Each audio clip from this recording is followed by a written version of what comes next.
훌륭해요. 잘 보인답니다. 그 칭찬은 입으로 하는 게 아니고요. 별풍선으로 하는 겁니다. 별풍선으로. 또 새로운 세상을 만나게 됩니다. 네, 어휴, 잘 보입니다. 이거 화면이 좀 늦어요. 그래서 대화 화면이 좀 늦기 때문에 저희는 이렇게 화면을 크게 볼 필요가 없거든요. 그러니까 이렇게 보셔서 안경이 잘 안 어울리는데요. 자, 눈동자 이상한데 벗을까요? 조금 반응이 늦기 때문에 좀 늦게 들어올 겁니다. 돈 없어서 별풍선을 못 주겠대요, 사장님. 사장님 돈 많으시잖아요. 잡으신 광어만 팔아도 저희 뭐 별풍선 많이 쏘실 수 있으실 것 같은데. 제가 조금 들어갈게요. 카메라 각도를 조금만 바꿔볼까요, 그러면? 이거 됩니다. 괜찮. 오케이. 됐습니다. 자, 그럼 이제 시작. 네. 자, 여기서도 보입니다. 네. 그럼 인사부터 하고 시작하겠습니다. 안녕하세요. 에버피싱의 뉴베스입니다. 네, 반갑습니다. 파로스입니다. 드디어 또 에버피싱 일을 저질렀어요. 네, 새로운 걸 또 시도하고 있습니다. 아프리카 생방송! 전 세계인이 보는 생방송. 이게 좀 긴장되지 않으세요? 새롭습니다. 너무 새롭고, 정말 앞으로 기대됩니다. 일단은 뭐 저는 별풍선을 많이 받으면, 카약도 좀 바꾸고, 차도 좀 바꾸고, 집도 좀 바꾸고 할 거니까 별풍선 많이 부탁드릴게요. 그리고 아프리카 처음 하시는 분들이 계실 텐데, 저희 방송을 키우는 방법이 있어요. 저희 방송을 키우는 방법은 그 화면에 보시면 손가락이랑 그 별표가 있어요. 손가락을 추천이라고 부릅니다. 이건 돈이 드는 게 아니에요. 그걸 누르시면, 그걸 저희가 많이 받으면 저희 방송이 상위에 노출이 됩니다. 마찬가지로 그 별표라는 게 즐겨찾기인데요. 즐겨찾기를 누르시면 방송이 상위 노출이 돼요. 이렇게 상위 노출되면 뭐가 좋으냐? 휴지 좀 치워달래요. 네. 네. 상위 노출이 될 경우에는 저희가 그 유명 BJ들, 여자 BJ들하고 합동방송을 할 수도 있을지도 몰라요. 와, 기대됩니다. 네. 그러니까 많이 좀 키워주십시오. 네. 와이프가 안 보고 있을 거야, 아마. 예. 그래서 제가 이제, 옷 벗으면 별풍선, 예.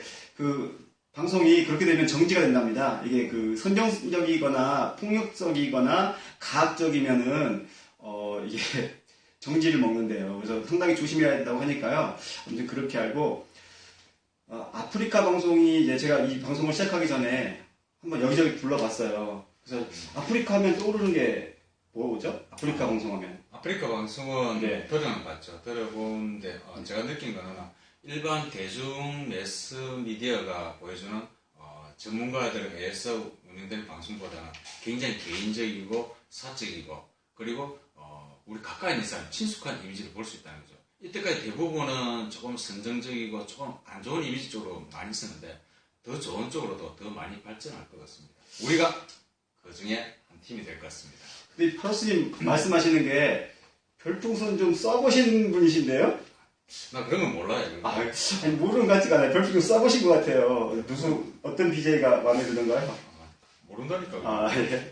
제가 이제 좀 이 아프리카 모니터링을 좀 해봤어요. 저도 사실 맨 처음 아프리카를 들을 때는 주로 뉴스 프로나 시사 프로에서 보잖아요. 좋지 않은 시각, 좀 어떤 선정적이고 자극적인 방송들로 봐서 한번 들어와 봤는데 의외로 좋은 방송들도 되게 많았어요. 그러니까 아직까지는 뭐 70%, 80%는 자극적이고 선정적인 방송들이 많은데 그 개중에는 저희들처럼 취미생활을 공유한다거나 뭐 헬스를 하시는 분이 전문적으로 헬스 강의를 한다거나 아니면은 뭐 영양학에 대해서 강의를 하신다거나 아니면 낚시 방송을 꾸준히 하시는 분들도 계시더라고요. 물론 선정적이고 그 자극적인 분들처럼 인기가 있지는 않았습니다. 근데 제가 생각하는 거는 이제 이 아프리카 방송이 유명해질 거라고 봐요.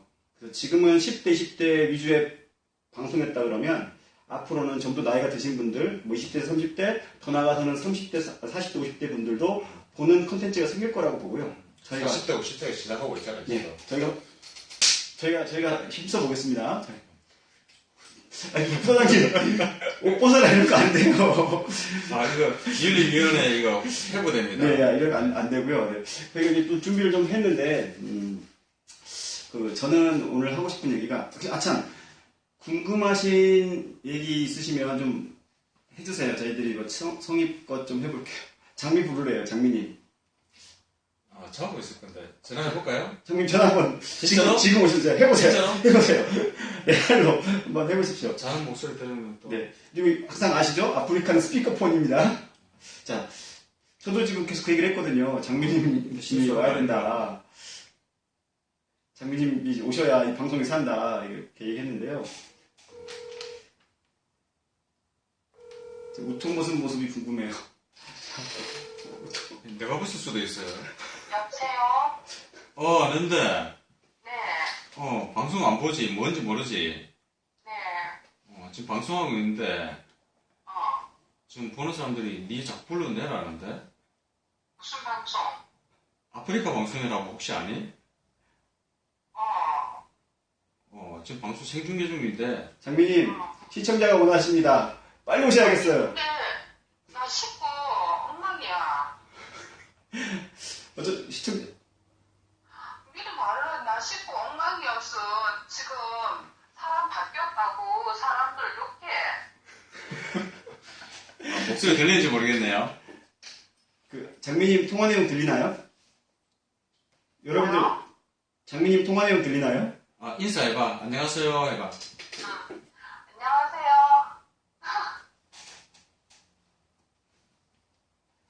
반응이 좀 있습니다. 어떡해. 다 식구 엉망이야. 오늘 잘 자. 미안. 네, 다음 방송에 꼭 약속해주세요. 여기 방송이거든요. 다음 방송에 출연해주실 거죠? 알겠습니다. 네, 장미님 다음 방송부터는 꼭 데리고 오겠습니다. 네, 네, 네 감사합니다. 네. 자, 끊었습니다. 아, 다음에 출연하기로 약속했으니까, 다음에 가능하면 우리 남자 회원도 있지만은, 가능한 여자 회원을 섭외해가지고, 출연시키도록 한번 노력해 보겠습니다.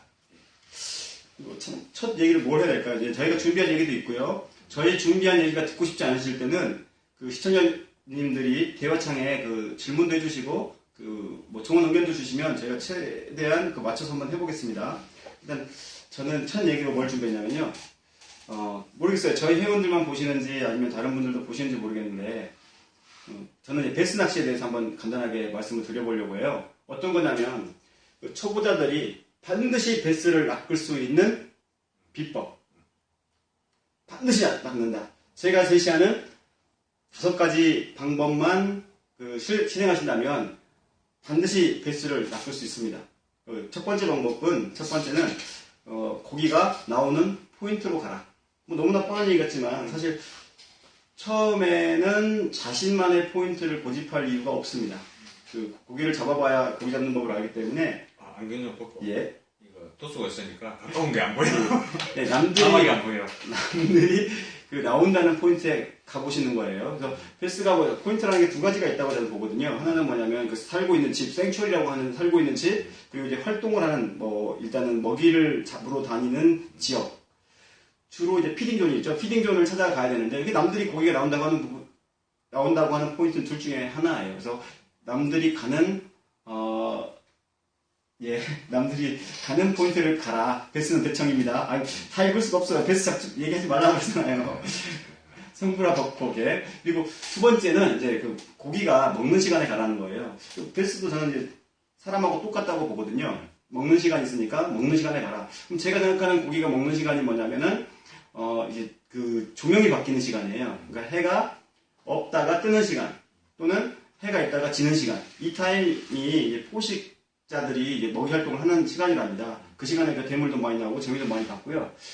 세 번째로는 이제 제가 되게 강조하는 건데, 무조건 밑걸림이 없는 채비를 사용하라는 거예요.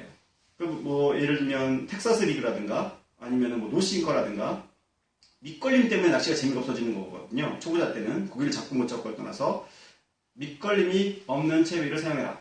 베스 얘기 잠깐 할 거고 다른 얘기도 할 겁니다. 오늘은 간단하게 제가 베스 얘기 먼저 시작할게요. 그 다음에는 이제 느리게 운영해라. 그 느리게라는 게 어느 정도 느리게냐고 물어본다 그러면 꼭 한번 물속에 들어있는 어떤 생명체들의 움직임을 좀 보라고 하고 싶습니다. 그러니까 지렁이가 움직인다든가 물속에 지렁이가 있나요?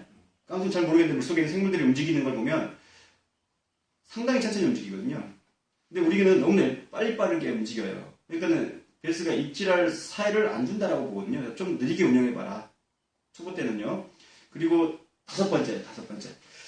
이 얘기가 좀 이상하게 들릴 수 있는데, 최대한 멀리 던져라.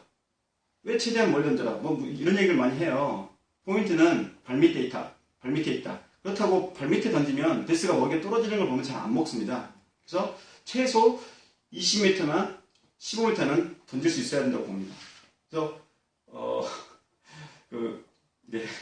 물속에 지렁이 안 산답니다. 죄송합니다. 물속에 폭파하러. 뭔가 있겠죠. 뭔가 사는 애가 있을 텐데.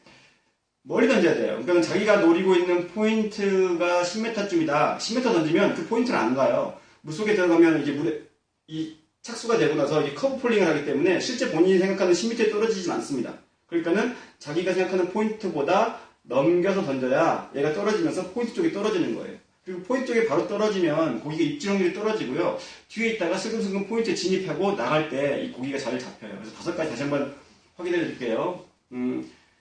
고기가 나온다는 포인트를 가라. 두 번째, 먹는 시간에 가라. 해질녘, 해뜰녘이요. 세 번째, 윗걸림이 적은 채비를 사용하라. 뭐 스피너 베이트도 좋습니다. 스피너 베이트가 장애물을 잘 극복하기 때문에 초보자들 쓰기에 괜찮은 미끼예요. 예? 그리고 네 번째는 최대한 느리게 운영하라. 그러면 스피너 베이트도 느리게 운영할 수 있냐? 네, 있습니다. 스피너 베이트에 블레이드가 거의 돌 듯 말 듯한 릴링 속도를 유지하세요. 그러기 위해서는 가깝게 던지고 일단은 한번 확인해 보세요. 스피너 베이트가 눕기 바로 전까지 속도를 유지하면서 한번 낚시를 해보십시오. 상당히 효과가 좋습니다. 이러한 기법으로 우승을 한 선수도 있었어요. 네. 다섯 번째, 최대한 멀리 던져라. 자기가 생각한 포인트보다 훨씬 멀리 던져라 하는 게 저의 노하우였습니다. 네, 그리고 나도 고기 잡을 줄 아는 네, 카로스님. 댓글 보니까 너무 이야기 많이 나오네요, 그죠? 일단은 우리 가장 많이 잡는 강화도 아이가 제대로 잡기 아직 어려워하는 분은 많으니까 뭔 소리요? 예, 문자가 왔네요.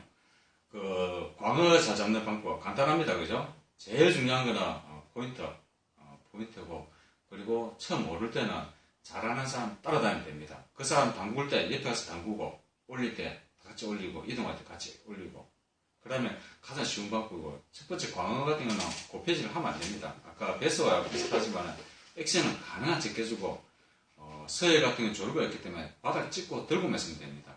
만약에 조류가 없을 때는 캐스팅 해가지고 호핑하면 안 됩니다. 천천히 리트리버 액션으로 천천히 감으면 강어는 쉽게 잡힙니다. 그리고 제일 중요한 건 같이 가는 겁니다. 피딩 시간 있고 포인트가 80, 90% 좌우합니다. 그 시간만 맞추면 무조건 손맛 볼 수 있습니다. 그리고 또 하나는 보통 카약 타시는 분들이 조류가 약하면 카약 타기 좋고 조류가 세면 카약 타기 힘들잖아요. 그죠? 조류 셀 때 가세요. 조류 셀 때 가면 잘 잡힙니다. 그리고 조류 약할 때는 무조건 센 곳을 찾아가야 됩니다. 그러면 고기 활성도가 훨씬 더 좋은 곳입니다. 그곳이. 그러면 확률이 훨씬 높아집니다. 바닥을 찍고 들고 있어도 안 무는 사람은 뭐가 문제인가요? 포인트 문제죠. 사람 문제가 있지. 마지막에는 결국은 사람 문제입니다. 자, 같은 포인트에서 같은 채비로 같이 낚시하고 있는데 잡힐 사람 계속 잡히고 안 잡혀서 안 잡히면 뭔가 작은 차이가 있다는 겁니다. 그 작은 차이가 엄청난 결과 차이를 가져옵니다. 선상 낚시 가봐도 같은 배스 하는데도 누구는 대박을 치고 누구는 꽝 치는 사람이 있습니다. 포인트 같이 익혀주는데 불구하고 그러니까 뭔가 작은 마지막에 사람의 차이입니다. 자기 하는 것만 보지 말고 상대방이 잘하는 사람들을 유심히 관찰하는 것도 굉장히 도움될 겁니다. 이리기님이 제 얘기 하나요? 지금 제 얘기 하나요? 지금 이리기님 화났어요. 자기 얘기 하지 말래요. 그래요? 별풍을 쏘고 한우 얘기를 하십시오. 네. 다음에 이리기님 같이 안 갑시다. 네. 아마존님이 잠깐 뭐 얘기한 것 중에 이제 그 프리리그와 프리지그의 차이, 운영법의 차이에 대해서 얘기하셨는데 저도 잘 모르지만 제가 간단히 설명을 드려볼까요? 프리지그랑 프리리그. 안 보이는데? 여기 보이시죠? 여기 보이시죠? 여기 그거 보이네. 네. 꽃 지우고 밑에. 꽃 지우고 밑에. 네. 제 엉덩이, 죄송합니다. 시청자한테 엉덩이를 들이밀었네요. 근데 아프리카에서 이거 되잖아요. 이거 네, 죄송합니다. 네.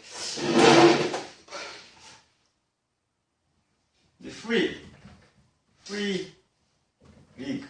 이거 많이 쓰죠. 프리 리그를 많이 쓰는데, 여기는 이제 바늘에 봉돌이 이렇게 달려있는 방식이죠. 그래서 왜 풀이냐면은 봉돌이 좌우로 움직일 수가 있어요. 이렇게. 이게 프리 리그죠. 아무래도 이건 뭐 세팅하기 상당히 편하고요. 간단한 형태의 약간 텍사스 스타일인 것 같아요. 그럼 프리 지금 맞나요? 스펠이 맞나? 맞겠죠? 자, 한국형 채비잖아요, 네. 이게. 네. 텍사스가 미국 채비라면, 네. 프리지그는 한국형 채비입니다. 예, 전우용 프로가 만들었다고 했나요? 아무튼 그런 식이고 여기는 이제 여기에 그 스냅링 같은 게 하나 들어있고요. 이 링에 바로 추가 연결되는 겁니다. 그러니까 이게 어떻게 보면 이게 텍사스 스타일이죠. 그렇죠. 텍사스를 어디다 쓰는지를 생각해 보시면 좀 편할 것 같아요. 텍사스는 장애물 지역에 많이 쓰지 않나요? 일단 텍사스 링, 프리직을 하는 이유는 가장 그거죠. 캐스팅할 때는 지그헤드 무기로 캐스팅이 되고, 네. 그 다음에 고기가 입질할 때 이물감 없이 보통은 채비와 같이 빨아들이기 때문에 무게감 느낄 수 있지만 봉돌은 남고 채비는 빨아들이기 때문에 이물감을 벌써 쓸 수 있다는 거죠. 저도 파로스님이랑 같은 생각인데요. 얘는 고기가 좀 예민할 때 먹이를 물고 가도 추가 늦게 따라간다는 거예요. 좀 여유줄이 있기 때문에. 근데 얘는 물자마자 그 추가 바로 따라가죠. 그러다 보니까 사실 입질감은 이제 좀 이게 상대적일 수 있는데 이게 입질감을 느끼기 좀 편한 편인 것 같기도 하거든요. 확 가져가니까 추가가. 그거는 크게 관계는 없는데. 네. 그 다음에 위에 프리지그 같은 경우는, 프리리그 같은 경우는 바다에서도 비슷한 채비가 있습니다. 타이라바가, 유동형 타이라바가 저거와 비슷한 개념이죠. 제가 글자도 보고. 네. 나이 든 사람들이 방송하니까 일단 이렇게 봐요, 이렇게. 아, 네. 네, 그리고 이제 아까 농어의 이야기인데, 농어에 대한 간단한 이야기 해드리겠습니다. 잠깐만요. 요것만 마무리 짓겠습니다. 죄송합니다. 이게 다 바닥채비다. 이렇게 바닥채비다라고 이제 지금 아마존님이 두 개 다 바닥채비다. 네, 맞습니다. 그런데요. 제가 실제 평택고 때 그 5등상을 받았을 때 저는 이 프리 리그를 어떻게 사용했냐면은 약간 텍사스처럼 이용을 했어요. 그래서 어떻게 이용했냐면 갈대 사이에 있으면 스키핑 비슷하게 때려 넣고요. 아주 빠른 속도로 회수했습니다. 그러니까 바닥채비인데 마치 약간은 탑워터 같은 느낌으로 사용을 했거든요. 왜 그랬냐면은 워낙 피싱 프레셔가 많았기 때문에 이 베이스에 그 공격 본능을 깨우고 싶었어요. 애들이 숨어 있을 거다. 갈대밭 사이에서 숨어 있을 거다. 라고 생각을 했고 갈대밭에 때리자마자 바로 회수를 했어요. 그런데 이게 바로 회수되는 순간에 물 거의 수면 위에서 물더라고요. 그래서 사자를 하나 잡았었습니다. 그래서 그렇게도 저는 운영을 해봤었습니다. 네. 좀 전에 보니까 농어에 대한 이야기 많이 듣는데 서해 농어는 좀 특징을 가지고 있습니다. 서해 농어 같은 경우는 기본적으로 사이즈가 남도나 이쪽보다는 좀 큽니다. 기본 7자 전후가 많이 나오고 있고요. 그 다음에 얘들은 중떨물 이후부터 만조까지 먹이 산화로 연안을 붙습니다. 연안을 붙었다가 물이 빠지기 시작하면서 얘들은 물골 수심 깊은 곳으로 빠져버립니다. 그리고 걔들은 항상 바닥층에 머물고 있기 때문에 만조되기 직전에만 블루팅 가지고 연안을 치시면 되고 그 다음에 물이 빠지기 시작하면 지그헤드라든지 바이브라든지 철저히 바닥권 그 다음에 물골 주위를 노리시면 만조가 아닌 시간에도 농어는 항상 노릴 수 있습니다. 참조하시면 도움 많이 될 겁니다. 농어채비를 얘기하는데 농어채비는 일단 가장 많이 쓰는 거는 블루팅 미노하고 바이브하고 그 다음에 지그헤드입니다. 그리고 지그헤드 같은 경우는 가장 비용 저렴하기 때문에 막 써도 됩니다. 보통 한 1온스 4분의 3에서 1온스 정도의 5인치 보험 정도 쓰면 가장 쉽게 쓸 수 있습니다. 이리기님이 이제 농어가 다운샷에도 무냐고 하는데 이 다운샷으로 잡은 네. 장본이죠. 제가 이제 기본적으로 이야기하면 다운샷에 거의 잘 안 잡힙니다. 네, 맞습니다. 네. 해수할 때라든지 특히 이제 루어는 가만히 있으면 안 물어줍니다. 특히 농어라는 고기는 다운샷에 잡기가 굉장히 힘든데 드물게 그런 사람입니다. 네, 제가 이제 하간포에서 이제 가족 추가를 갔다가 물돌이 시간에 그 하간포 수중 잠길려 해서 끝부분이죠. 끝부분에서 이제 그 농어를 사자를 잡았었고요. 아무래도 저는 이제 농어를 제가 잡아본 사람이니까 농어 타폰만한 농어 아시죠? 팔자 했다가 떨어진 게 있기 때문에 제가 지그헤드를 좀 잘 쓰는 편인 것 같아요. 잘 쓰는 편인데 이후에 이제 베스 낚시를 많이 했었고 저는 이제 바다 낚시를 갈 때도 감도 좋은 로드를 굉장히 선호하거든요. 그래서 저는 어떤 식으로 하냐면 최대한 멀리 똑같아요. 아까 얘기한 거랑 비슷한데 최대한 멀리 던지고 바닥에 떨어지면서 이 바닥을 쿵 찍으면 그대로 두면 흘러가면서 걸리더라고요. 저는 안 걸리는 게 제일 중요하다고 생각하거든요. 그래서 퉁 하는 느낌이 나면 빨리 로드를 쳐요. 그러면 이렇게 떠오르잖아요. 그리고 슬슬슬슬 감습니다. 바닥을 거의 닿을 듯 말 듯해서 회유를 시켜요. 제가 그 팔자 농어를 잡았다가 놓쳤지만 잡았을 때도 거의 같았어요. 물돌이가 시작했을 때 던지고 바닥 찍고 띄웠어요. 그리고는 바닥 찍을 때까지 기다렸는데 바닥이 안 찍히더라고요. 계속 있어요. 이상하다 왜 안 찍히지 하고 감는데 그때 또 째기 시작한 겁니다. 그렇게 됐었고요. 네. 자, 제가 읽어드릴까요? 파우스님이 노안이나 제가 읽어드릴게요. 맞습니다. 아마존님이 글 올리는 메탈 바이브만 있었냐, 블레이드 달려있는 거. 보통 바이브 같은 경우는, 메탈 바이브 28g에서 한 30 초반, 35g 정도 쓰는데, 그 블레이드 달린 거 있고 안 달린 거 있는데, 기본적으로 바닥층을 노리면은, 안 달려도 달려도 관계없습니다. 그리고, 사실은 너무만 노려도, 광어도 다 잡힙니다. 광어가 굉장히 반응이 좋습니다. 리트리브 채비에. 그리고 농어하다 보면은 놀래미, 씨알 젖는 놀래미나 광어가 같이 잡힙니다. 그러니까 아예 농어만 노리셔도 굳이 광어나 다른 거 안 해도 같이 잡힐 수 있습니다. 저는 이제 지그헤드가 제일 좋더라고요. 지그헤드 아까 파라스님 말씀처럼 싸고 그 다음에 뭐 물에 위쪽도 중간쪽도 아래쪽도 다 노릴 수 있고 세비가 일단 간편하고 빠르고 어느 순간부터는 다운샷을 잘 안 쓰게 되더라고요. 네, 다운샷이 가장 재미없죠. 조가는 좋지만 가장 재미가 없습니다. 그리고 잡히는 고기가 한정이 되어 있기 때문에 즉 캐스팅 위주라면 다양한 고기 잡을 수 있고 낚시하는 재미가 있습니다. 그리고 아마존님 질문했네요. 블레이드 달린 거하고 안 달린 차이가 뭐냐고. 기본적으로 차이는 물속에서 움직임의 차이입니다. 블레이드는 물속에서 회전하기 때문에 번쩍번쩍거리면서 고기가 멀리 있는 것도 잘 눈에 띄게 할 수 있는 부분입니다. 그리고 바이브 같은 경우는 훅이 2개가 달려있고 블레이드 달린 거는 훅이 하나 달려있습니다. 그 정도의 차이지 않을까 싶습니다. 제가 들었던 얘기를 조금 얘기해드려보면 일본 이제 프로 얘기입니다. 일본 프로 얘기가 있었는데 고기가 예민할 때는 이제 블레이드가 없이 좀 자극이 덜한 게 좋다는 얘기도 있었고요. 또 고기가 이제 활성도가 좋을 때는 이제 멀리 있는 애들도 오기 때문에 블레이드로 유도하는 게 좋다는 얘기도 있었고 또 이런 얘기도 있더라고요. 물이 맑을 때는 블레이드가 있으면 이제 오히려 이상하다라고 생각을 하는데 물이 흐릴 때는 이 블레이드가 돌아가서 더 이렇게 멀리 있는 고기까지 모을 수 있다 이런 얘기도 했던 것 같습니다. 네, 저도 그렇게 생각하고 있습니다. 이제 저희가 죄송합니다. 네. 이제 파라스님 근데 여기 들어온 분 보니까 카약에 대해서 대부분 다 아는 분인 것 같아요. 오늘은 좀 초보 위주로 이야기할까 했는데 거의 물방울 블레이드가 뭔지 모르시다고? 블레이드가 반짝입니다. 자, 실물 하나 들고 볼까요? 블레이드가 그러니까는 그 스피너 베이트는 아세요? 스피너 베이트 알겠네. 반짝반짝 도는 물방울 스피너 베이트에 손가락 이파리처럼 생긴 네, 거. 맞습니다. 티스푼 이파리처럼 생긴 거. 그렇죠. 티스푼처럼 생긴 거죠. 예. 네, 물방울님 알고 계신다고. 네. 그리고 이제 카약 피싱 지금 여기 계시는 분 중에 지금 제가 몰라서 그러는데 에버피싱 회원이 아니신 분 네. 에버피싱 회원이 아니신 분 한번 손들어 보실래요? 다 에버피싱 회원들이신가요? 아마 그런 것 같은데. 네. 아무튼 그리고 원래 계획은 세츠나님, 예, 그러지 마십시오, 세츠나님. 에버피싱에서 아마 모르긴 몰라도 제일 유명하신 분일 거예요. 아마 파우스님 다음으로 유명하신 분이 세츠나님일 겁니다. 네. 네. 카야겐 피싱 소속이시라고. 오늘 계획을 좀 수정해야 될 것 같아요. 제가 처음에는 어떤 생각을 했었냐면 입문자분이 많이 들어올 줄 알고 카약에 대한 구조와 그 다음에 각 부분의 용도 이런 걸 설명하려고 했었거든요. 근데 들어오신 분 보니까 대부분 많이 아는 것 같아요.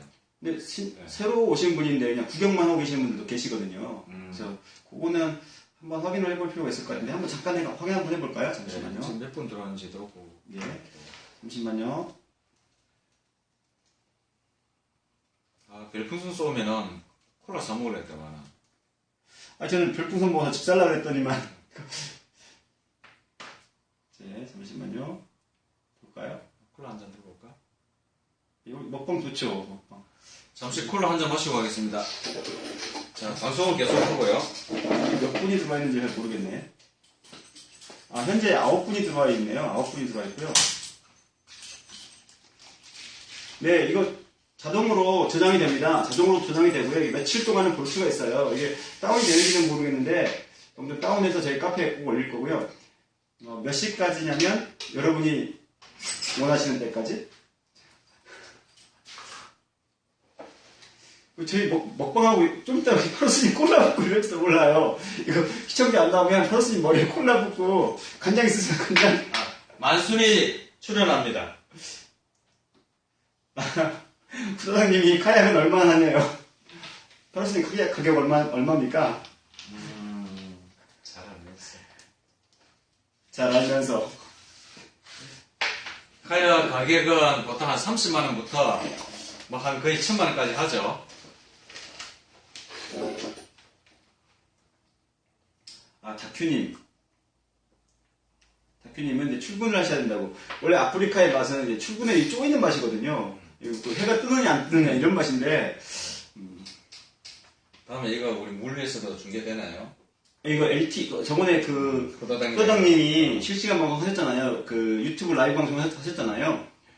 유튜브 라이브 방송 같은 경우는 그 스트리밍 하는 앱이 있어야 됩니다. 근데 부사장님 같은 경우는 삼성 카메라에 스트리밍 앱이 있으셨나봐요. 그걸로 방송을 하셨고요. 아프리카 같은 경우에는 휴대폰에 프로그램을 깔면 그냥 그대로 그 상태에서 바로 방송이 됩니다. 그러니까 LTE 무한대 요금이신 분들은 한번 도전 한번 해보시면 저희들 이제 보는 입장에서 되게 재밌을 것 같아요. 출전을 못 가신 분들이라든가. 보다니 질문 하나 올렸네요. 그 입문자가 제일 궁금한 게 가격이라고 하는데 아까 얘기한 30만원부터 1000만원까지 있지만 저희가 주력으로 사용하는 모델은 한 150부터 보통 한 300 사이 그 정도면은 충분히 타고 다닐 수 있고 주력으로 계속 탈 수 있고 오래 탈 수 있는 정도의 가격입니다. 그럼 물론 카약 타게 되면 부대 비용이 좀 들어갑니다. 카약 이외에 한 패들하고 카트, 그다음 구민조끼, 슈트, 가로바 이렇게 하면 한 100 정도는 추가됩니다. 어떤 카약을 타든지 간에 100만원짜리 사도 100이 추가되고 500만원 사도 100이 추가됩니다. 자기가 예상하는 카약 가격에 100 정도는 플러스 예상을 하셔야 됩니다. 최소 타기 위해서는. 취미가 다 비슷하지 않나 싶습니다. 그러니까 저는 이제 바이크를 오래 탔기 때문에 바이크 얘기를 잠깐 하다 그러면 바이크를 그 100만원짜리 사도 그 헬멧이나 장갑이나 어떤 수트나 부츠를 신으면 파라스님 말씀하신 것처럼 뭐 100만원 정도가 기본적으로 들어가고 뭐 1000만원짜리를 사는 사람도 기본적으로 한 그 정도는 들어가고 이런 건 비슷한 것 같아요. 네. 그리고 이번에 이제 박람회 하고 왔잖아요. 그죠? 하고 오다가 저희는 매년 하다 보니까 이제 카약에 대한 게 점차 사람들이 이제 많이 알고 접근하더라는 걸 많이 느끼고 보트쇼인데 보트를 보고 왔다가 이제 카약을 같이 보면서 얘는 혼자 할 수 있다는 게 굉장히 관심을 많이 가지고 있었습니다. 그리고 부담에 질문했네요. 카약을 비용 지불하고 타는 장점이 뭐냐? 일단 렌탈이 없잖아요. 피싱 카약 렌탈이 있나요? 렌탈은 거의 없다고 봐야죠. 있지만 제가 가장 중요하다고 생각하는 거는 그겁니다. 가장 재밌는 겁니다. 자, 선상 낚시 가도 고기 뭐 잘 잡을 수 있어요. 그죠? 가장 편할 수도 있습니다. 선장이 올리라면 올리고 내리라면 내리고. 근데 낚시를 하다 보면은, 모든 취미생활은 그겁니다. 끝까지 오래 가는 방법이 재밌어야 됩니다. 힘들면 안 되고. 그래서 왜 보트를 타느냐? 선상 비용보다 훨씬 더 많이 들고, 훨씬 귀찮고, 훨씬 힘든데, 보팅을 왜 하느냐? 자기 마음대로 해볼 수 있는 여력이 훨씬 더 크다는 겁니다. 원하는 포인트도 갈 수도 있고. 그리고 보팅하다가 왜 카약을 하느냐? 자기 혼자 마음대로 할 수 있는 부분. 보팅하다가 서너 명 탄다 그러면 마음대로 안 됩니다. 결국 서너 명이 마음이 맞아야 되는 거거든요. 아니면 결국은 궁극적으로 모든 취미는 1인 합니다. 자전거든 오토바이든 1인 하지만 같이 다니면서 하는 거거든요. 그래서 카약도 혼자 타지만은 같이 다니면서 하기 때문에 자기 혼자 원하는 포인트에 원하는 채비로 원하는 기법을 마음대로 할 수 있기 때문에 그리고 자기가 생각한 대로 잡았을 때 가장 큰 기쁨이 있습니다. 그리고 그만큼 더 생각도 많이 하고 공부도 많이 하고 훨씬 더 재미도 있고 그렇기 때문에 힘든 줄 알면서도 재미가 더 크기 때문에 힘든 것보다 재미가 떨어지면 접습니다. 힘든 게 이만큼이면 재미가 항상 위에 있기 때문에 꾸준히 이어갈 수 있고 그리고 카약을 오래 타는 방법은 힘든 요소를 조금씩 줄여줘야 되고 재밌는 요소는 항상 유지해야 됩니다. 열정은 식습니다. 열정을 안 싣고 오래 갈 수 있도록. 그래서 그런 부분을 추가해 가지고 새로운 어종도 찾으려고 하고 새로운 낚시 방법, 새로운 장소로 계속 발굴해 나가고 있는 겁니다. 그래야 여러분들과 같이 재밌게 오랫동안 놀 수 있기 때문이죠. 그러니까 비슷한 거가 이제 있는데 바이크도 본인이 소유하고 타시는 분이 있는가 하면 또 렌탈을 좋아하시는 분들은 렌탈만 하세요. 렌탈만 하고 부담 없이 탄다는 거죠. 타고 자기 타고 싶은 걸 탄다 이런 분도 있고 자동차 같은 경우도 리스해서 타시거나 뭐 이런 분들도 있잖아요. 그러니까 카약도 만약에 그런 렌탈 프로그램이 잘 돼 있다 그러면 소유하고 관리하고 이동하고 이런 것보다 렌탈을 선호하는 분위기도 있을 수 있지 않을까 싶기도 하거든요. 다양한 카약을 타보고 싶은 사람. 그런데 물놀이 개념은 거의 가능한데 이제 피싱 카약이 어려운 게 피싱 카약은 아무래도 전문 영역이다 보니까 카약만 빌려서 되는 거 아니거든요. 네. 슈트라든지 안전장구가 필요한데 그렇다 슈트 안전장구까지 다 렌탈해가지고 해줄 만한 국내의 시장이 크지가 않습니다. 저 같은 경우도 체험하면 한 사람 정도만 체험하면 카약은 여러 대 가지고 있지만 체험하게 되면은 낚시하고 물놀이 다르거든요. 물놀이는 제한된 범위에서 야 타고 노세요 하고 해버리면 되지만은 카약 피싱을 하게 되면은 그 사람들이 그 범위에서 안 놉니다. 각자 고기를 잡기 위해 가지고 각자 흩어지기 때문에 그분 관리가 어렵기 때문에 그런 부분이 활성화되기가 참 어렵습니다. 아무래도 자기 소유의 좀 적응이라는 게 있잖아요. 자전거도 그렇고 자동차도 그렇고 본인이 오래 탄 것, 오래 써본 게 적응이 되잖아요. 아무튼 카약도 좀 그런 게 있지 않나 싶습니다. 카약에 사람이 맞는다고 해야 되나요? 그리고 그 후다닥님이 그 비싼 카약이 고기 잘 잡히냐? 네. 만약에 그렇다면 제 생각에 후다닥님 타시는 아바쿠가 국내 최고 가격입니다. 너무 잘 잡으셔서 예. 제가 생각할 때 그래요. 그거 비슷한 것 같아요. 비싼 낚싯대가 고기 잘 잡힙니까? 라고 질문하는 건 똑같습니다. 자, 기본적으로 낚시를 갔을 때 비싼 장비를 쓰는 사람이 있습니다. 그리고 저렴한 장비를 쓰는 사람이 있습니다. 결국 누가 고기 잘 잡을까요? 열심히 한 사람? 아닙니다. 비싼 장비 쓰는 사람이 고기 잘 잡습니다. 이유는 장비 때문이 아니고 비싼 장비를 쓴다는 것은 그 사람이 처음부터 비싼 장비를 쓰지 않았을 겁니다. 입문일 때는 저렴한 장비 쓰면서 비싼 장비 쓰기까지 많은 업그레이드 거치가 오면서 왔기 때문에 경험이 많기 때문에 그 사람이 낚시를 잘하는 겁니다. 대체로 봤을 때. 그 카약 같은 경우도 비싼 장비가 아니고 그 환경에 자기가 타고자 하는 환경에 최적화된 장비를 타는 사람이 고기를 잘 잡습니다. 왜냐하면 거기에 최적화되어 있기 때문에 힘도 적게 들고 운용하기가 더 편하기 때문에 낚시하는데 더 많은 열정을 그쪽에 더 투자할 수 있다는 겁니다. 바닥에 물림이 누군지 모르겠는데 세츠나는 비싼 거 써도 못 잡던데 이랬더니 세츠나님이 좋대요 그냥 자기 욕하고 있는데 좋대요. 아까 뭐 여성 회원이냐 물어보는데 여성 회원이 있습니다. 많지는 않지만은 독자적인 회원은 사실 힘들고요. 싣고 내리기가 힘들기 때문에 그래서 보통 아마존님 부부라든지 연인 같은 경우는 같이 하는 경우가 있습니다. 아니 지금 뭐 여성 회원이 없는데 저희 방송이 잘 되면 분명히 온다니까요. 그 여성 회원이 올 거로 보고요. 제가 이제 아프리카 이 운영자한테 일단은 메일을 보내봤어요. 아프리카의 다양한 콘텐츠, 다양성을 위해서 저희를 좀 밀어달라 했는데 이제 모르겠어요. 어떻게 될지 모르겠는데 서수길 대표님 보고 계십니까? 저희 카약피싱 TV 좀 밀어주세요.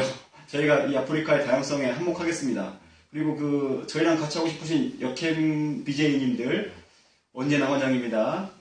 저도 이 아프리카 모니터링 하면서 어떻게 제가 팬이 되는 사람이 있더라고요. 괜찮은 여자 BJ들이 너무나 많더라고요. 전 다 이상한 사람만 있는 줄 알았는데, 뭐, 자기가 직접 과일 가지고 과일청을 담궈서 선물하는 사람도 있고, 아프리카 좋은 데예요. 아니면 우리 인기 많아지면 네. 여성 여러분들이 출연하고 싶어 줄 설지도 모릅니다. 우리 그런 날을 꿈꾸겠습니다. 네, 그때는 저 방청권 받습니다. 방청권 돈 주고 팔 거예요. 네. 후사장님이 아바코를 국내 최고로 오래 타신 분 맞나요? 네, 맞습니다. 아직 또 있습니다. 며칠 전에 왔습니다. 이분도 대단한 분이에요. 대명이 여기 될지도 모르겠네. 네. 민경 아빠라는 분이 있는데 이분이 어디를 카약 떼가지고 저 백리포까지 갔다 온 분입니다. 그리고 그것 띄워가지고 가이드까지 갔다 온 분입니다. 제가 항상 그 주의를 주지만 그 사람 대단한 분이에요. 오래 탔어요. 아주. 예. 어탐 가격과 성능은 저가와 꼭 비례하는가? 아까 그거 비슷한 것 같아요. 낚싯대하고 비례하진 않지만 거의 유사하게 갑니다. 저렴한 것보다는 이거는 조금 그럴 것 같아요. 일단은 경험 많은 사람이 더 잘하는 것 같아요. 저도 흑백 어탐을 꽤 오래 썼습니다. 한 네. 7, 8년 쓴 것 같아요. 7, 8년 쓰고 이제 컬러를 바꿨는데 그 당시에도 뭐 크게 지났어요. 얼마큼 잘 보고 어탐을 얼마큼 잘 판독하는가 정말 중요합니다. 자, 어떤 화면을 보여주는데 누구나 똑같이 봅니다. 근데 누구는 거기서 정보를 30%만 얻어내고 누구는 90% 이상 얻어낸다는 겁니다. 그래서 어탐을 사용법이 중요한 게 아니고 판독법이 중요합니다. 자, 우리 내비 같은 게 교육 안 받고 다 사용하지, 그죠? 충분히 이해하고 있기 때문이거든요. 어탐도 그걸 판독하는 방법이 제일 중요합니다. 그걸 제대로 활용하는 방법이 정말 중요하고요. 어떤 가격과는 조금 다른 것 같아요. 물론 옛날 어탐보다는 요즘 DSI, 다운 이미징이나 사이드 이미징을 쓰게 되면 훨씬 더 보기 편해집니다. 판독, 사람의 의존하는 걸 좀 더 줄여주는 거죠. 그래도 판독이 필요합니다. 바다괴물님은 방송을 좀 보시는 분이신가 봐요. 여기 BJ 엣지나 BJ 임댕이라는 사람을 언급을 했는데 네. 굉장히 유명하신 여기 BJ예요. 어. 감히 저희들 같은 저희들 같은 어떤 저희 그룹이 아니죠. 혹시 바다 괴물님 저희 회원이신가요?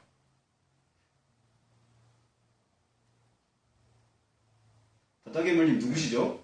바다괴물님 아이디가 보니까 모르겠네요. 이상하네요. 포르키스. 나처럼. 포르키스님 별풍 좀 쏴보신 것 같던데. 저희 좀 쏴주세요. 별풍 좀. 상의탈에 별풍선 100개. 그러지 마세요. 한 벌써 받아. 100개라는 100개. 100개면 나 벌써 봐. 이거 갑니다. 이거 따로 방송 한번 하겠습니다. 네. 자, 카약 보러 가는 거는 네. 기본적인 설명 말고 이제 궁금한 거 위주로 첫 시간에 이렇게 한번 해보죠 뭐. 그리고 하고 나서 이번에 경험 삼아가지고 조금 더 다음에는 좀 세팅도 제대로 하고 출연진도 한번 조금만 초대도 하는 과정도 거치고 그렇게 한번 하면 재밌을 것 같습니다. 여러분들 다 출연하실 수 있으세요. 저 같은 사람도 하기 때문에 누구든지 오셔서 뭐 궁금한 거 하시고 자연스럽게 저희 노는 모습 보여드리는 거거든요. 근데 오늘 꼭 한번 해보고 싶은 게 있었어요. 오늘 꼭 패들링을 한번 언급을 해보고 싶은데요. 패들링 잘 하시나요, 다들? 출연료는 파더스님이 뽀뽀해드린답니다. 있어. 지금 냉장고에 지금 홍어 있습니다. 홍어 아직 조금 남겨놨어요. 다음에 많이 모였을 때 저희 먹방 한번 해보죠. 저희 다른 사람들은 뭐 배달 음식 먹잖아요. 저희는 자본 조가를 가지고 해 뜨고 또 장미님 또 물회가 기가 막히잖아요. 요 옆에 농어 말리고 있습니다. 농어 요만한 거 한 마리 지금 말리고 있으니까 조만간에 그거 한번 구워 먹을 것 같습니다. 어때? 패들링 다들 잘 하시나요? 자, 패들링에 대해서는 제가 이제 가장 우려하는 게 뭔가 하면은 최근에 이제 카약을 타다 보면은 어깨가 나가서 카약을 못하니 그런 이야기가 종종 듣습니다. 그래서 패들링 할 때 잘 가고 빨리 가는 것도 중요하지만 몸 손상 안 되고 하는 부분 정말 중요하거든요. 그래서 뉴베스가 아마 그 부분 패들링이 왜 어깨가 나가고 어깨 안 나가게 하는 방법이 뭐고 어떤 구조, 어떤 원리로 그래야 되는 건지를 아마 간단하게 설명하는 걸 해보면 어떨까 생각하고 있습니다. 네. 간단하게 제가 설명을 드려볼까요? 일단 현장 여기서 간단하게 드릴 수 있는 설명 드리고요. 제가 나가서 한번 또 실습을 한번 해보겠습니다. 일단 첫 번째로 이제 여러분들 카약하는 걸 봤는데 다른 사람의 영상을 보고 그 영상처럼 따라 하신다고 생각하시면 사실은 그 영상보다 조금 움직이게 돼 있어요. 그러니까 다시 말해서 저 사람 패들링 잘한다는데 상체가 안 돌아가네? 그리고 그걸 보고 자기가 그대로 한다고 생각하면 그 사람보다 상체가 더 안 돌아갑니다. 그래서 연습을 하실 때는 과장되게 하셔야 돼요.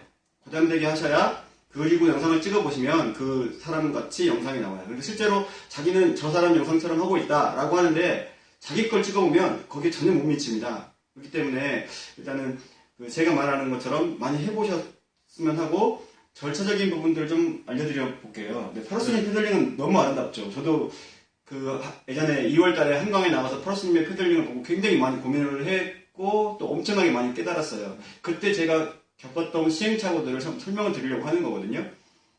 아름답기보다는 저는 힘이 없기 때문에 힘 안 드는 패들링을 하는 거예요. 패들링이라는 것은 카약에 필수 불가결하는 겁니다. 엔진 역할도 하고 스티어링 역할도 하고 브레이크 역할도 하고 그 패들링은 페달을 가지고 젓는 건데 조금 이따 영상으로 보여드리고요. 왜 어깨가 나가는지에 대한 얘기를 한번 해보고 그다음 패드링에 대한 제가 네. 기본적인 이야기 드리면 유튜브라든지 그다음에 어떤 자료에 패드링 영상 많이 있습니다. 근데 그걸 따라한다고 제대로 되는 거 아니라고 생각합니다. 저도 모를 때는 그걸 보고 했었는데 하다 보니까 선수들이 하는 패들링과 그다음 투어링 하는 패들링이 다릅니다. 저희가 하는 거는 달리 갈 거 아니잖아요, 그죠? 에너지를 가장 효율적으로 사용하는 겁니다. 선수들은 짧은 시간 동안에 주어진 거리만 무조건 빨리 가면 되는 거예요. 그 사람은 팔의 근력도 사용합니다. 몸도 사용하고 온몸 근육을 다 사용해서 속도만을 추구하는 거예요. 그걸 따라하면 몸에 무리가 갑니다. 그래서 선수들은 윙패드를 사용하고 속도를 내기 위한 모든 걸 다 동원하는 거죠. 근데 우리 피싱을 하루 종일 하면서 그걸 한다? 아니라고 보는 거죠. 그 다음 투어링하는 패드는 우리가 다르다는 겁니다. 카약 자체가 다르다는 거죠. 그래서 똑같이 한다고 해가지고 달라집니다. 카약에 맞는 패들링 해야 됩니다. 그리고 해외 유튜브 보시면은 패들링 피싱카, 특히 피싱카야 패들링 제대로 하는 영상이 거의 없습니다. 네. 그리고 우리나라만큼 패들링 하면서 주행거리가 낚시하기 위해서 주행을 많이 하는 경우가 거의 없다는 겁니다. 우리가 하루 낚시하면서 20km 전후를 패들링 하는데 이렇게 패들링 하면서 하는 나라가 없습니다.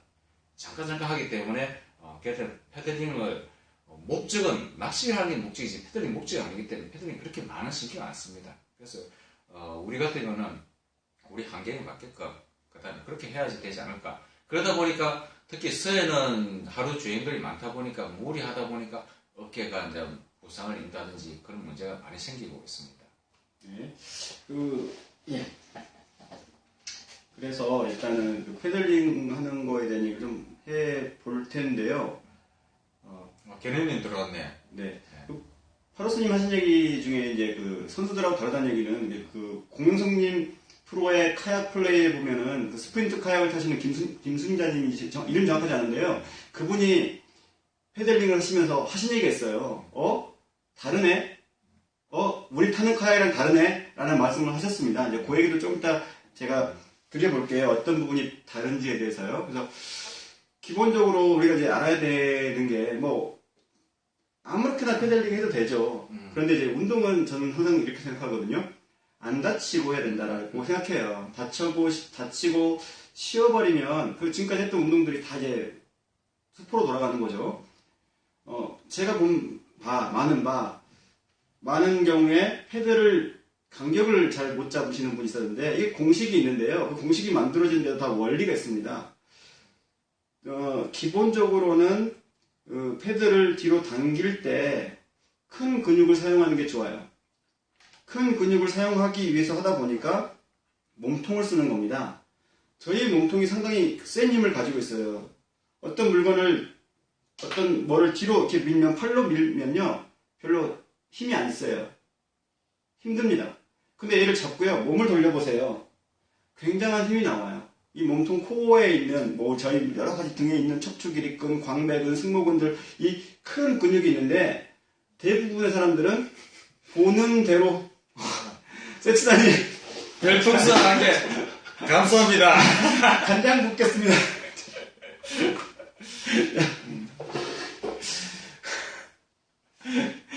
첫 별풍선이 나왔네요. 네. 그래서, 작은 근육을, 일단 패드 잡는 간격에서 많이 틀리시고요. 그 다음에 작은 근육으로 이렇게 밀어요. 작은 근육으로. 이제 어깨에 있는 근육으로 밀기 때문에 많이 다치시는데, 간단하게 설명을 드려볼게요. 다리에 있는 게 이제 고관절이잖아요. 고관절은 이 넓적다리뼈가 고관절에 박혀 있습니다. 이렇게. 그러니까는 활동은 많이 안 되지만, 이게 빠진다거나, 이 고관절이 빠지면 대단히 큰 문제가 되죠. 얘가 이렇게 들어가 있어요. 그러니까 활동 범위는 짧은 대신에 빠진 일은 없어요. 근데 어깨 근육은 어떻게 되냐면, 어깨뼈는 어떻게 되냐면, 아주 조그만 받침이 있고, 이만한 관절이 이렇게 붙어 있어요. 그러다 보니까 사실 들어있지 않잖아요? 그러다 보니까 자연스럽게 움직이는 겁니다. 어깨가 내외전, 외외전, 위로 올라갔다, 내려갔다, 뒤로 갔다, 앞으로 갔다, 이렇게 하는 거죠. 그러니까 사람들이 이제 모르기 때문에 패드를 이제 눈에 보이는 대로 하겠죠? 그러니까 얘를 뒤로 밀더란 말이죠? 팔로 이렇게 미는 겁니다. 상체는 앞을 보고 있고, 팔을 뒤로 미는 거예요. 이게 미는 거는 사실 크게 상관이 없어요. 밀 때는 크게 문제가 없는데, 어깨가 다치는 가장 큰 이유가 얘를 든다는 거예요. 얘를 드는 겁니다. 그런데 이제 어깨에는 뭐 전면 삼각근, 측면, 후면 삼각근 아주 작은 근육이에요.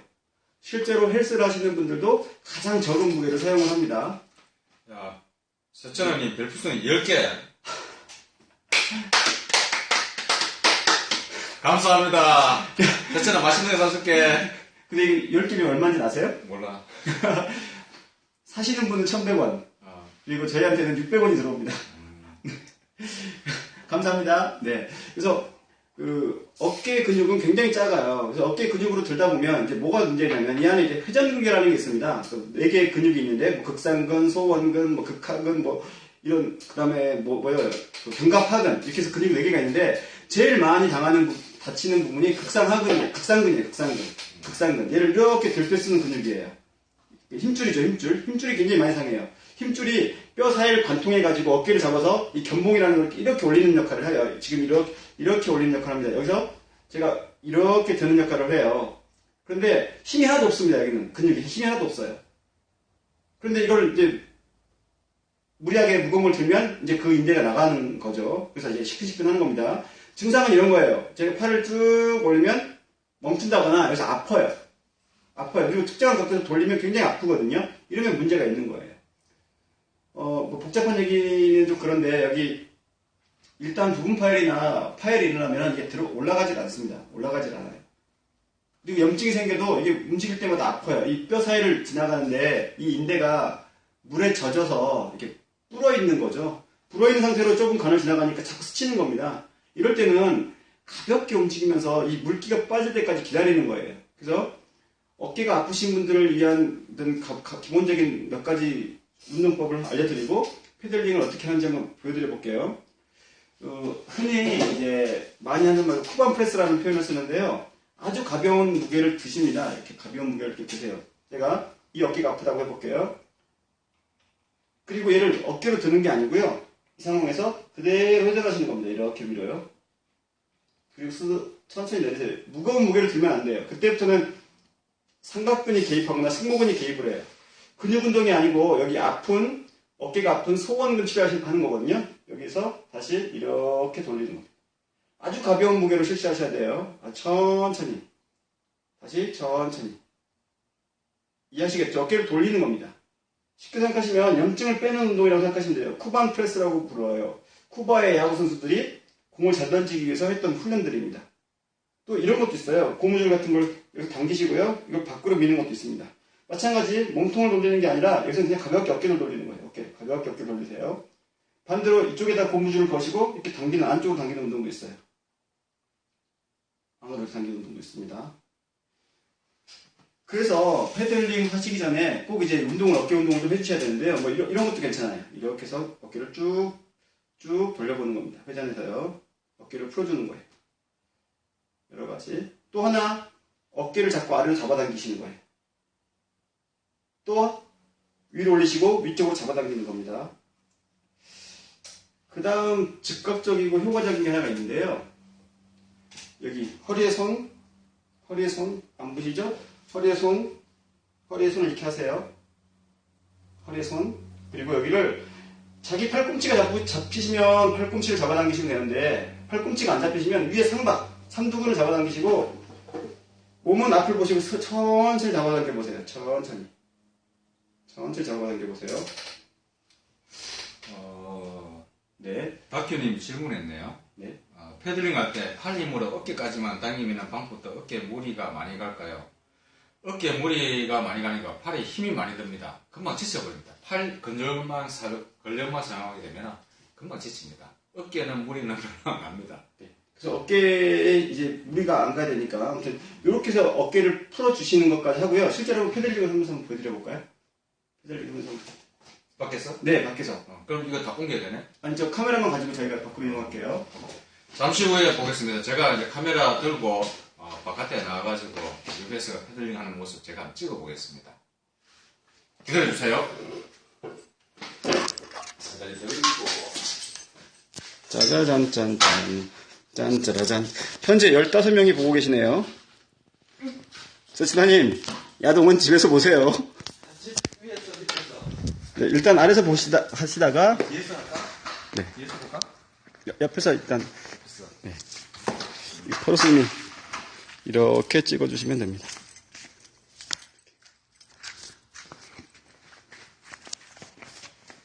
자, 뉴베스. 잠깐만, 이거 바퀴 잠궈야 돼. 네.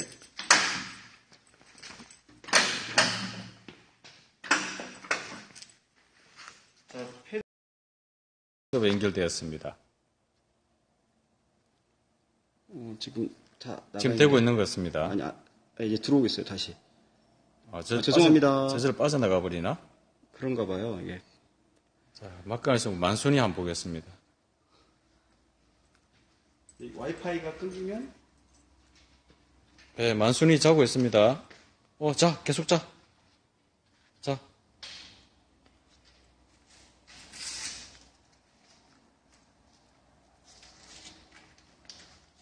자, 지금 이제 패들링 하기 위한 자세 준비하고 있습니다. 네, 보이시죠? 뭐 다른 거는 놔두고 뭐 어떤 분들은 이 두 양쪽 패드 블레이드를 수평하게 쓰시는 분도 있고 이게 약간 60도 정도 틀어서 쓰는데 일반적으로 60도를 많이 틀어서 씁니다. 그리고 이제 이게 오른손인데요. 오른손은 패드를 고정해서 잡고요. 왼손은 슬그머니 잡습니다. 그래서 오른손이 이렇게 보시면 이렇게 얘를 돌리는 거예요. 제가 고장되게 보여드려 볼게요. 패들이 이렇게 돌아가는 겁니다. 오른손이 돌리죠. 왼손은 가이드 역할만 하는 겁니다. 그래서 카약에 탔다고 생각하고 이제 패들링을 해보면요. 기본적으로 얘는 이렇게 당기는 거예요. 그리고 블레이드가 왼쪽 블레이드가 이렇게 돼 있으면 물을 저을 수 없겠죠.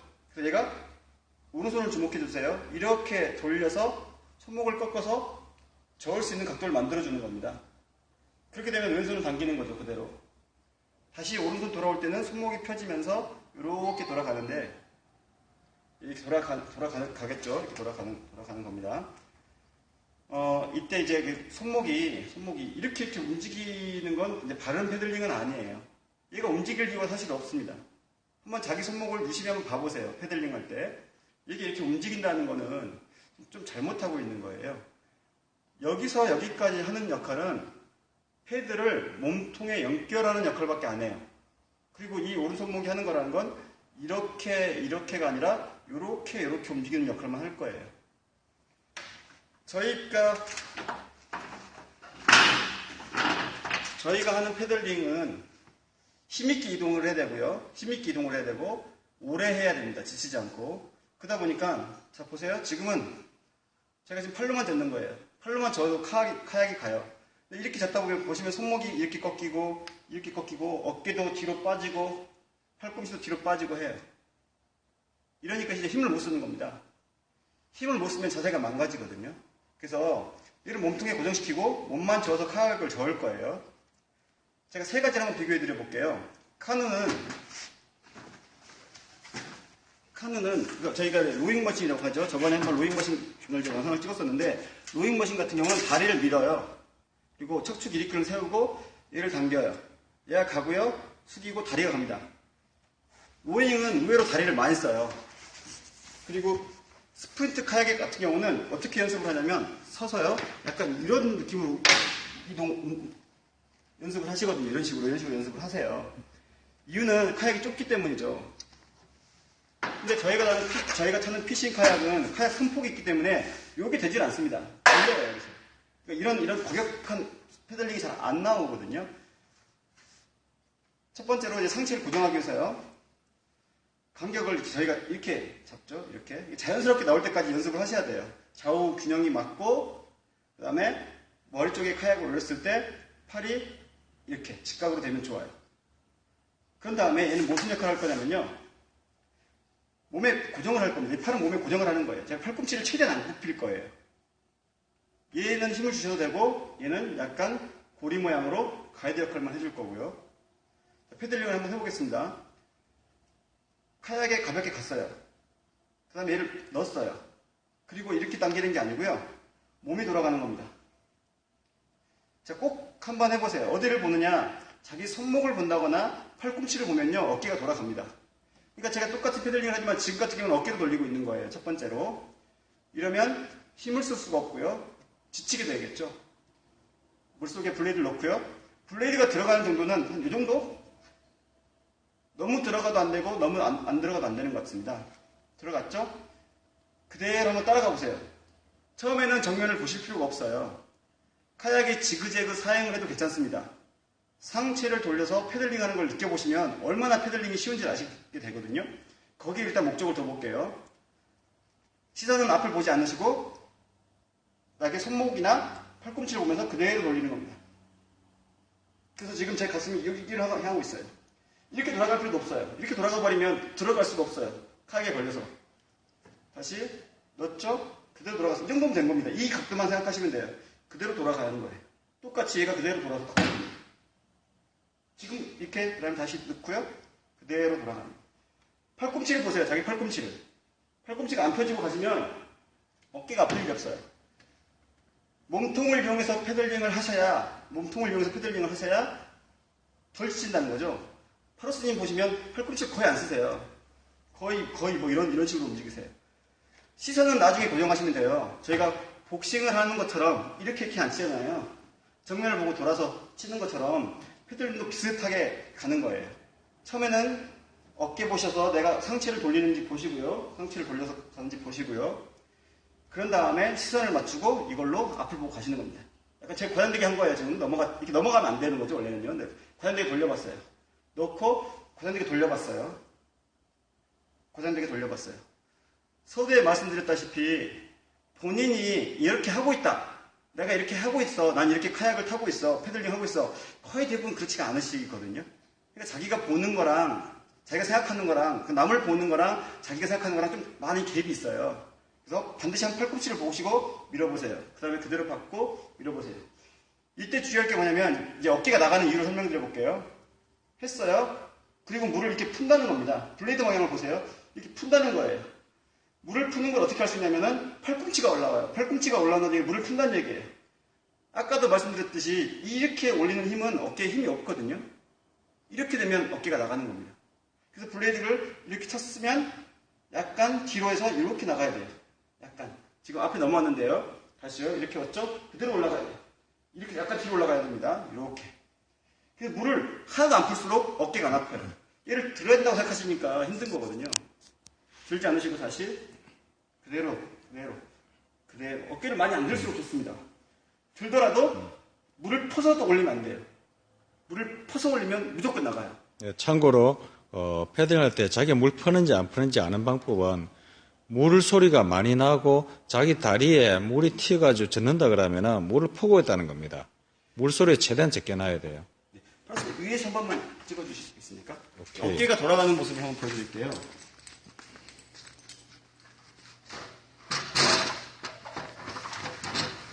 자, 제가 위로 사다리 타고 올라갑니다. 촬영하다 별거 다 합니다, 지금. 제가 지금은 어깨를 안 돌리고 패돌링을 해볼게요. 패들은 다 똑같이 움직여요. 이제 상체를 안 돌린 거죠. 어깨는 돌리고 있고 상체는 안 돌린 겁니다. 물론 이렇게 패들링 할 수 있죠. 빨리 움직여야 된다거나 뭐 근육 카약 같이 빨리 움직이는 카약은 이렇게 어깨 위주로 팔 위주로 한답니다. 지금은 제 가슴이 정면을 보고 있어요. 똑같은 이렇게 보시면 아시겠지만 팔꿈치가 굉장히 많이 개입을 해요. 팔꿈치가. 근데 얘를 이렇게 돌리면 좀 오버를 했습니다.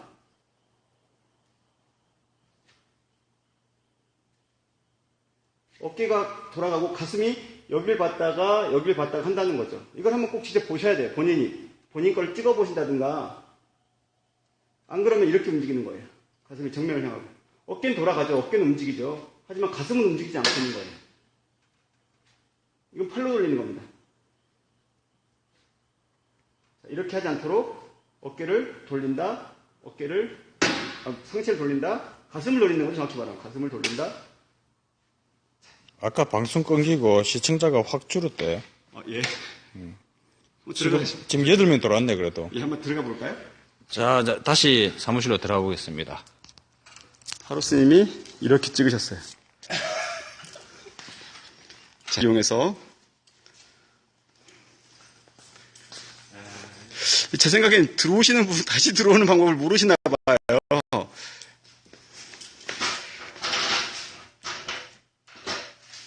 방송 제대로 나오나요? 방송 뛰어도 끊겼네. 다시 들어야 되나? 네네.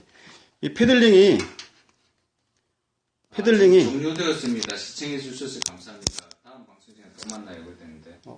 이 패들링이 그 코어 운동에 굉장히 좋아요. 그 따로 그 뭐 헬스 운동을 안 하셔도 다시 여기 하려나? 위에 아마 다시 그 있습니다. 이동할 때마다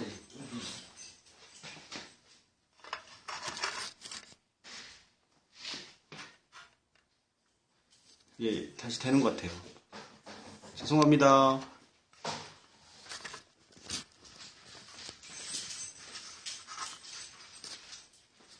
서로스님이 모기를 세츠나님이 제일 먼저 들어오셨네요. 세츠나님이 별풍선 환불해달래요. 봤어. 아까 열심히 하고 있는데 한 번에 따면 얘기 못 하겠더라. 방송 예, 나옵니다. 아, 죄송합니다. 저희가 실오도라 초짜라서요. 그래도 인사는 하고 끝내야 될 것 같아가지고.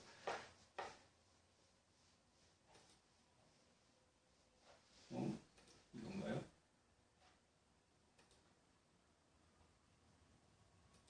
죄송합니다. 이게 어렵네요. 네, 이제 들어온 것 같습니다.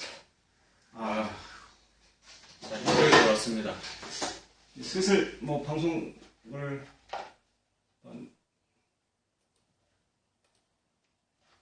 현재 시청자는 7명. 자, 우리가 채팅해도 여기까지 들어가나? 네네, 채팅하시면 돼요. 지금 한번 해볼까요? 네. 내가 써볼게. 네.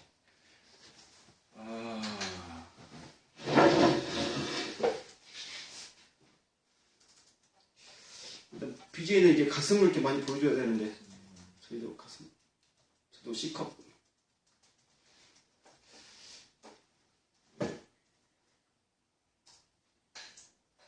네.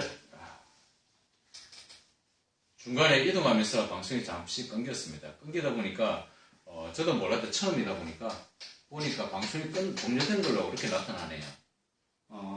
혹시 어디까지 보셨어요?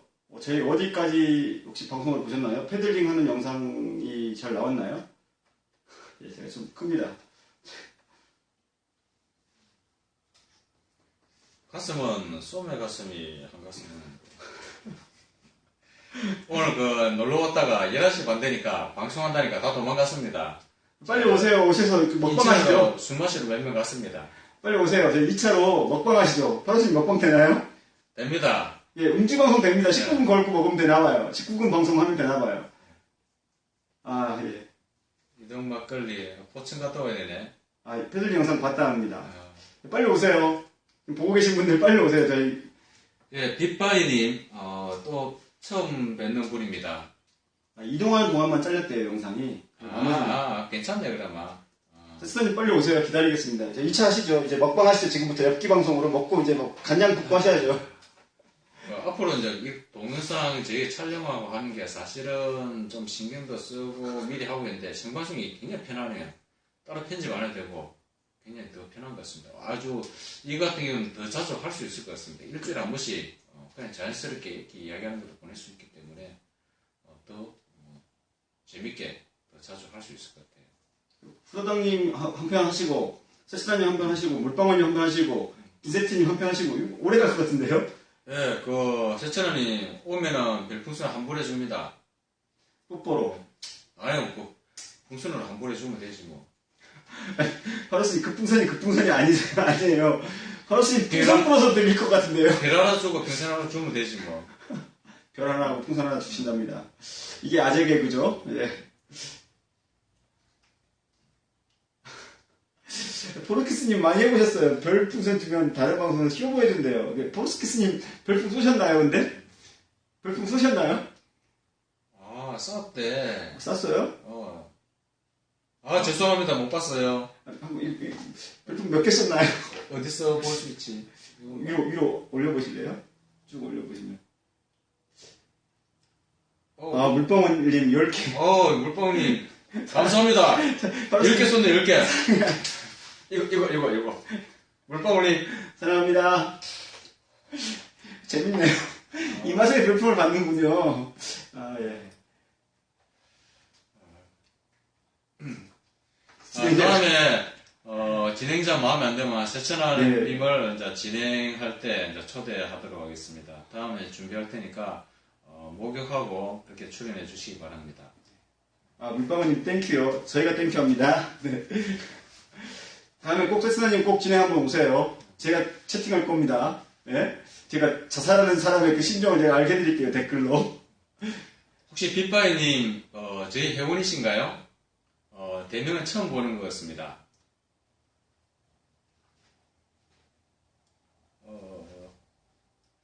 어떻게 뭐 이제 오늘 방송은 여기까지 종료할까요? 하시고 다음에 또 한번 모여서 먹방도 하시고 편안하게 이게 지금은 저희만 보지만 나중에는 또 저희가 유명해질 거거든요. 그럼 여러 사람이 볼 겁니다. 네, 마지막으로 이제 질문하고 진짜 궁금하다 하는 것만 질문하고 오늘은 일단은 맛보기로 여기서 정리하면 좋겠죠. 네. 자, 마지막 질문 받겠습니다. 네. 아, 세천아 지금 종료 계속 할 수도 있지 우리는. 아시잖아요. 여기 아지트는 시간과 공간의 방이에요. 시간이 가지 않습니다. 여기는 시간이 가지 않아요. 아, 뭐 이렇게 별풍을 환불해 줄래요? 그래요. 별풍 환불 없대요. 다음에 세천은 세스나님 출연했을 때 강퇴합시다, 강퇴. 별풍선 오면 세천아님 받으세요. 그 세천아님 가지세요. 세스나님 강퇴합니다. 아니, 안 됩니다. 이거 안 돼요. 안 됩니다. 영정각. 이런 거 안 돼요. 큰일 납니다. 이거 진짜로. 매주 무슨 요일이냐고. 아직 정해지지 못했어요. 처음이다 보니까 앞으로 어떻게 할지도 아직 모르고 일단은 저희가 항상 동영상 올리고 하면은 반응을 좀 좋으면 저희도 신나가지고 더 열심히 하거든요. 근데 반응이 좀 없거나 그러면은 저희도 힘 빠져요. 기대치도 별로 없고 그러면은 그래서 반응을 좀 많이 해주시고 기대 많이 성원해주면 저희 밤 새고도 합니다. 그럼 일주일에 한 번이나 두 번도 할 수도 있고 기본적으로는 일주일에 한 번 정도? 네, 그렇게는 기본적으로 하시죠. 기본적으로 일주일에 한 번 정도는 저희가 한번 할 수 있을 것 같아요. 항상 주제를 정하면 카페상에서 한번 주제 이런 거 한번 언급해 달라고 하든지 아니면 저희가 그래가지고 이번 주제는 뭐로 할까요? 라는 올리면은 댓글로 달아주면 저희가 몇 가지 정리해가지고 그렇게 한번 해보도록 하겠습니다. 부사장님 꼭 진짜 저희 같이 캠핑 하시면서 부사장님도 괜찮으시고 누구든지 간에 또 별풍선 또 터졌습니다. 아, 폴키님! 별풍선 10개 감사합니다. 사시죠. 하도 실컷 볼록볼록. 하시고 정말 후사장님 나중에 캠핑 방송 같이 꼭 하셨으면 좋겠고요. 후사장님이 잘하실 것 같아요. 후사장님이랑 같이 캠핑 가셔서 카약 캠핑 가셔서 실제로 그 장소에서 방송해보시고 또 아까 광어 회 뜨는 얘기 나왔잖아요. 이런 거 우리 라이브로 한번 네. 다음에 야외에서도 한번 해보면 재밌을 것 같습니다. 콜라 머리보다네요. 쇼보다네요. 빨리 프랑스님 진짜 춤추십시오. 안 됩니다. 안 됩니다. 자, 프랑스님 방송 욕심 있으시네요. 프랑스님 방송 욕심 있으세요. 세스나님 제가 꼭 별풍 쏘고 제가 콜라 붙게 해드릴 겁니다. 자. 네. 바닥에 물리 나가셨잖아요. 콜라 보니까. 그렇구나. 정말 할 게 많을 것 같아요. 저희 진짜 보여줄 것도 많을 것 같고, 낚시 갔다 온 날 다 같이 모여서 먹방하는 거, 남들처럼 정말 싸구려 어떤 짜장면 먹는 게 아니라, 무슨 사발면 먹는 게 아니라, 언제 보겠어요. 저희들한테는 흔한 풍경이지만, 일반 분들한테는 되게 생소할 거예요. 재밌기도 할 거고요. 카약 캠핑하는 것도. 야, 세천아, 자꾸 쏘면 어떡해. 역시 능력자.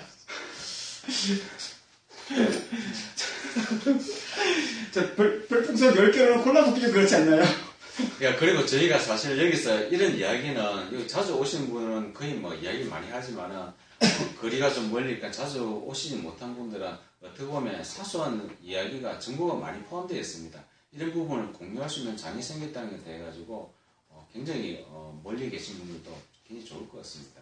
그리고 저희들 재미없죠. 저희들은 재미없는데 다른 출연자분들이 오시면 정말 재밌으실 거예요. 정말 관심 있는 분들 오셔서 보시면서 아마 이럴 거예요. 내가 가면 진짜 재밌게 할 수 있다. 이런 분들 계실 거거든요. 환영입니다. 그죠? 저희가 고정 멤버가 아니잖아요. 그렇죠. 이 주인은 누구나예요. 정말 와서 재밌는 얘기 해주시고 별풍은 좀 반띵 해주시고 재밌을 것 같습니다. 자, 이제 오늘은 이제 슬슬 마감하시고 저희가 오늘 처음 해봤는데 저 진짜 재밌거든요. 저도 좋아요. 네, 저희 너무 자연스럽고 네. 정자세 해가지고 경직돼 해가지고 설명하는 것보다는 자연스럽게 해서 서로 쌍방이 네, 커뮤니케이션이잖아요. 제일 이게. 좋네. 내가 이야기했을 때 반응도 볼 수 있고 그 사람 의견도 볼 수 있고 듣고 그다음 답도 해주고 하니까 정기적으로 하도록 노력하겠습니다. 굉장히 옆에 사람이 비록 앉아 있지는 않지만 대화하는 듯한 그런 느낌이 정말 좋은 것 같습니다. 이거 하면 우울증 안 걸리겠는데요? 저 우울증 안 걸리겠어요. 재밌어요. 막 콜라를 부어봐라, 뭐 춤을 춰봐라. 이거 괜히 춤도 추게 되고, 진짜 출 수 있을 것 같은데요?